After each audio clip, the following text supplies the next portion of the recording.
Welcome to the Tech Egg. Don't get scrambled. Enjoy the video.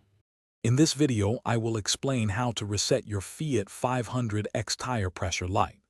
First, ensure all your tires are properly inflated to the manufacturer's recommended pressure. You can usually find this information on a sticker inside the driver's side door jamb or in your owner's manual. This crucial first step ensures the system has accurate data to work with before you begin the reset process. Next, get into your Fiat 500X and turn the ignition to the on position, but do not start the engine. Now, use the buttons on your steering wheel to navigate through the vehicle's main menu on the dashboard display. Look for an option labeled TPMS or Tire Pressure Monitoring System to proceed with the reset. Hey everyone, if you're finding this video helpful, please hit that like button and subscribe for more useful guides.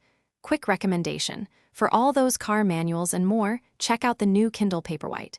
It's perfect for reading anywhere. You can find a link to it and other great deals in the description below. Now, let's get back to the video.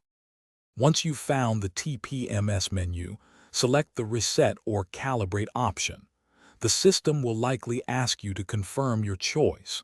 Go ahead and confirm it. After confirmation, the system will automatically begin the recalibration process. This step tells your car to learn the current tire pressures as the new baseline. After initiating the reset, you'll need to drive your Fiat 500X. Drive for at least 10 minutes at a speed exceeding 15 miles per hour. This driving period allows the TPMS to properly relearn and register the new tire pressure values.